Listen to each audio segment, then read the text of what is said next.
Bom dia, boa tarde, boa noite. Mais um dia nós estamos aqui fazendo nossa leitura bíblica. Hoje nós estamos fazendo a leitura de segunda-feira, dia 19 de 365 dias, fazendo a leitura dessa palavra maravilhosa que Deus nos deixou. Bora comigo que hoje então é Êxodo 1 até Êxodo 3. Êxodo 1. Os sofrimentos dos israelitas no Egito. São esses os nomes dos filhos de Jacó que foram com ele para o Egito, cada um com sua família. Ruben, Simão, Levi, Judá, Isacar, Zebulon, Benjamim, Dan, Naftali, Gad, Aser. Os descendentes diretos de Jacó eram 70 pessoas ao todo. José e o outro filho já estavam no Egito. Mais tarde, José e todos os seus irmãos morreram, também todos os outros daquela mesma geração. Mas os descendentes de Jacó e os israelitas tiveram muitos filhos e aumentaram tanto que se tornaram poderosos, e eles se espalharam por todo o Egito. Depois o Egito teve um novo rei que não sabia nada a respeito de José. Ele disse ao seu povo: "Vejam, o povo de Israel é forte e está aumentando mais depressa do que nós. Em caso de guerra, eles poderiam se unir com os nossos inimigos, lutariam contra nós e sairiam do país. Precisamos achar um jeito de não deixar que eles se tornem ainda mais numerosos." Por isso os egípcios puseram feitores para maltratar os israelitas com trabalhos pesados. E assim os israelitas construíram a cidade de Pitom em Ramassés, onde o rei do Egito guardava as colheitas dos cereais. Porém, quanto mais os egípcios maltratavam os israelitas, tanto mais eles aumentavam. Os egípcios ficaram com medo deles e tornaram-os escravos, tratando-os com brutalidade. Fizeram com que a vida deles se tornasse amarga, obrigando-os a fazer trabalhos pesados na fabricação de tijolos, nas construções e nas plantações. Em todos os serviços que os israelitas faziam, eles eram tratados com crueldade. O rei do Egito deu a Sifrá e a Puá, que eram parteiras das mulheres israelitas, a seguinte ordem: "Quando vocês forem ajudar as mulheres israelitas nos seus partos, façam o seguinte: se nascer um menino, matem, mas se nascer uma menina, deixe que viva." Porém as parteiras temiam a Deus e não fizeram o que o rei do Egito havia mandado. Pelo contrário, deixaram que os meninos vivessem. Então o rei mandou chamar as parteiras e perguntou: "Por que vocês estão fazendo isso? Por que estão deixando que os meninos vivam?" Elas responderam: "É que as mulheres israelitas não são como as egípcias. Elas dão à luz com facilidade e as crianças nascem antes que a parteira chegue. As parteiras temiam a Deus e por isso ele foi bom para com elas e fez com que tivessem as suas próprias famílias. E o povo de Israel aumentou e se tornou muito forte. Então o rei deu a seguinte ordem a todo o seu povo: joguem no rio Nilo todos os meninos israelitas que nascerem, mas deixem que todas as meninas vivam."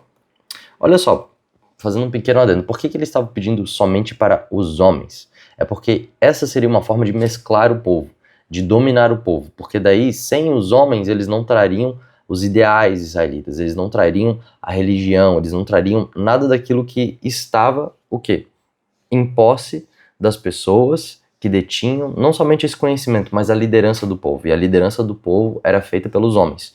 Então, quando eles pediam para matar os homens, era basicamente pedindo para acabar com a liderança desse povo, para que esse povo, de alguma forma, viesse a cada vez mais se misturar com os egípcios. Basicamente isso, né? Agora a gente vai ver aqui em Êxodo 2. Um homem e uma mulher da tribo de Levi casaram, e a mulher ficou grávida e deu à luz um filho. Ela viu que o menino era muito bonito e então o escondeu durante 3 meses. Como não podia escondê-lo por mais tempo, ela pegou uma cesta de junco, tapou os buracos com betume e piche, pôs nela o menino e deixou a cesta entre os juncos, na beira do rio.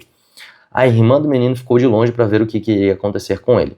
A filha do rei do Egito foi até o rio e estava tomando banho, enquanto as suas empregadas passavam ali pela margem. De repente ela viu a cesta no meio da moita de juncos e mandou que uma das suas escravas fosse buscá-la. A princesa abriu a cesta e viu um bebê chorando, e ela ficou com muita pena dele e disse: "Este é um menino israelita." Então a irmã da criança perguntou à princesa: "Quer que eu vá chamar uma mulher israelita para amamentar e criar essa criança para a senhora?" "Vá", respondeu a princesa. Então a moça foi e trouxe a própria mãe do menino. Aí a princesa lhe disse: "Leve este menino e crie para mim, que eu pagarei pelo seu trabalho." A mulher levou o menino e o criou. Quando ele estava grande, ela o levou à filha do rei, que o adotou como filho. Ela pôs nele o nome de Moisés e disse: "Eu o tirei da água." Olha só que coisa engraçada aqui, né? A própria ordem do rei do Egito voltou contra ele, fazendo com que a própria mulher criasse o filho que era dela, que é Moisés nesse caso aqui, né? E ainda foi paga para isso. Então, às vezes, a gente teme que a gente vai ter que lidar com os propósitos de Deus às nossas próprias custas. Onde, na verdade, o Senhor usa até mesmo os nossos inimigos que decretam coisas gananciosas e perversas contra nós para que eles mesmos sustentem um propósito que Deus está fazendo. E o mais impressionante é que depois a gente pode perceber que Moisés foi aquele que libertou todo o Israel do Egito. Isso quer dizer o quê? Que a própria realeza do Egito adotou e sustentou e formou a própria pessoa que tiraria o povo de Israel daquela opressão. Então Deus é muito sarcástico e muito irônico com algumas dessas coisas. Vamos continuar aqui. Moisés já era homem feito, um dia ele saiu para visitar o seu povo e viu como os israelitas eram obrigados a fazer trabalhos pesados. Viu também um egípcio batendo num israelita, um patrício seu. Moisés olhou para os lados e, vendo que não havia ninguém ali, matou o egípcio e escondeu o corpo na areia. No dia seguinte voltou e viu 2 israelitas brigando. Então perguntou ao que maltratava o outro: por que você está batendo no seu patrício? O homem respondeu: quem pôs você como chefe e o nosso juiz? Você está querendo me matar como o egípcio? Então Moisés ficou com medo e pensou: já descobriram o que eu fiz. Quando o rei do Egito soube do que Moisés havia feito, quis matá-lo, porém ele fugiu e foi morar na terra de Midian. Jetro, o sacerdote de Midian, tinha 7 filhas. Certo dia, quando Moisés estava sentado perto do poço, elas vieram tirar água e encheram os bebedouros para dar de beber às ovelhas e às cabras de seu pai. Então chegaram alguns pastores e começaram a enxotar as moças dali. Porém Moisés se levantou e as defendeu e deu água aos animais. Quando elas voltaram ao lugar onde seu pai estava, ela perguntou: por que vocês voltaram tão cedo hoje? Elas responderam: um egípcio nos defendeu dos pastores, tirou água para nós e ainda deu água para os nossos animais. E onde ele está? Perguntou Jetro. Por que vocês o deixaram lá? Vá chamá-lo para que venha jantar com a gente. Depois Jetro convidou Moisés para ficar morando ali, e ele aceitou. Então Jetro lhe deu a sua filha Zípora em casamento. Quando ele teve um filho, Moisés pôs o nome dele de Gerson e disse: sou hóspede em terra estrangeira. Alguns anos depois o rei do Egito morreu, mas os israelitas continuaram gemendo por causa da sua escravidão. Eles gritavam pedido de socorro e os pedidos chegaram até Deus. Deus ouviu os gemidos deles e lembrou da aliança que havia feito com Abraão, com Isaac e com Jacó. Deus viu a escravidão dos israelitas e ficou preocupado com eles. Capítulo 3. Moisés cuidava das ovelhas e das cabras de Jetro, seu sogro, o sacerdote de Midian. Um dia Moisés levou o rebanho para o outro lado do deserto e foi para o Monte Sinai, o monte sagrado. Ali o anjo do Senhor apareceu a ele numa chama de fogo no meio de um espinheiro. Moisés viu que o espinheiro estava em fogo, porém não se queimava. Então pensou: que coisa esquisita, por que será que o espinheiro não se queima? Vou chegar mais perto para ver. Quando o Senhor Deus viu que Moisés estava chegando mais perto para ver, ele chamou do meio do espinheiro e disse: Moisés, Moisés. Estou aqui, respondeu Moisés. Deus disse: pare aí e tire as sandálias, pois o lugar onde você está é um lugar sagrado. E Deus continuou: eu sou o Deus dos teus antepassados, Deus de Abraão, Deus de Isaac, o Deus de Jacó. Aí Moisés cobriu o rosto porque ficou com medo de olhar para Deus. Então o Senhor disse: eu tenho visto como o meu povo está sendo maltratado no Egito, tendo ouvido o seu pedido de socorro por causa dos seus feitores. Sei que eles estão sofrendo, por isso desci para libertá-los do poder dos egípcios e para levá-los do Egito para uma terra grande e boa. É uma terra boa e rica, onde moram os cananeus, os heteus, os amorreus, os perizeus, os heveus e os jebuseus. De fato tenho ouvido o pedido de socorro do meu povo e tenho visto como os egípcios os maltrataram. Agora venha, eu enviarei o rei do Egito para que você tire de lá o meu povo, os israelitas. Moisés perguntou a Deus: quem sou eu para ir falar com o rei e tirar daquela terra o povo de Israel? Deus respondeu: eu estarei com você quando você tirar do Egito meu povo. Vocês vão me adorar neste monte, e isso será uma prova de que eu o enviei. Porém, Moisés disse: quando eu for falar com os israelitas e lhe disser: o Deus dos seus antepassados me enviou a vocês, eles vão me perguntar: qual é o nome dele? Aí, o que eu digo? Deus disse: eu sou quem sou.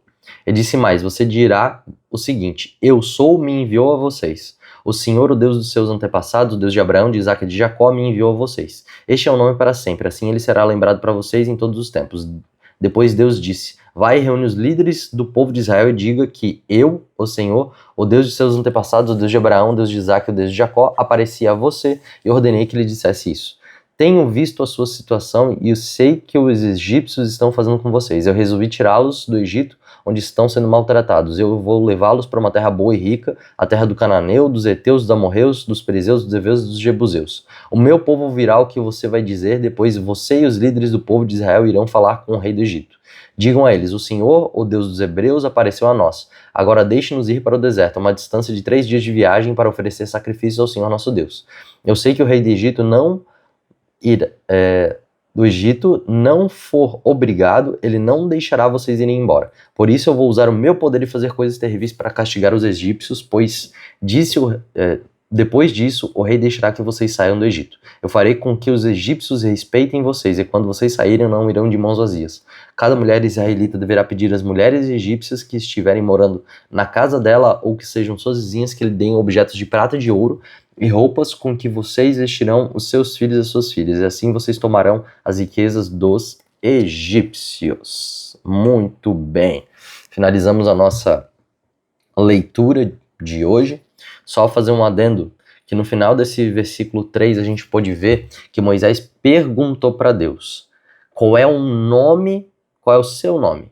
Na cultura egípcia, o nome do Deus que eles se relacionavam estava diretamente relacionado com algo que eles queriam em troca. Ou seja, eu preciso de um filho, então vou me relacionar com a deusa que vai me dar um filho. E esse mecanismo de troca era totalmente, não somente idólatra, mas era um mecanismo de que não existe um relacionamento real. Eu só estou ali para conseguir alguma coisa que eu quero. Eu aciono esse Deus, eu aciono o nome desse Deus para conseguir algo que eu quero através desse Deus. E a gente pode ver que o Senhor, ele fala, eu sou o que sou. Ele não fala que ele é a provisão, ele não fala que ele é nada dessas coisas, apesar dele o ser. Por quê? Porque ele precisava ensinar o povo israelita que não é o povo que aciona a Deus, é Deus que aciona o povo, é Deus que vai atrás de Moisés e é Deus que manda Moisés ir para o povo. Não foi Moisés que criou isso da sua própria cabeça, não era uma ideia de Moisés. Essa que é a grande diferença, essa que começa com a grande disrupção que aparece agora como Deus monoteísta, como Deus que não simplesmente é um único Deus, que ele consegue fazer todas as coisas e é superior a todos os outros, nesse contexto que a gente está falando aqui. Mas é um Deus que ele me chama, não que eu chamo ele. É um Deus que vai interagir comigo porque ele quer, e não porque eu quero. É um Deus que me busca, sabe? Então eu gostaria de finalizar hoje justamente com essa pontuação. Que antes da gente buscar Deus, Deus já buscou a gente. Tá bom? Que vocês possam ficar com Deus, que essa seja uma semana maravilhosa, cheia de bênçãos e que Ele possa continuar nos guiando em graça e em coragem para fazer essa leitura até o final. Deus abençoe.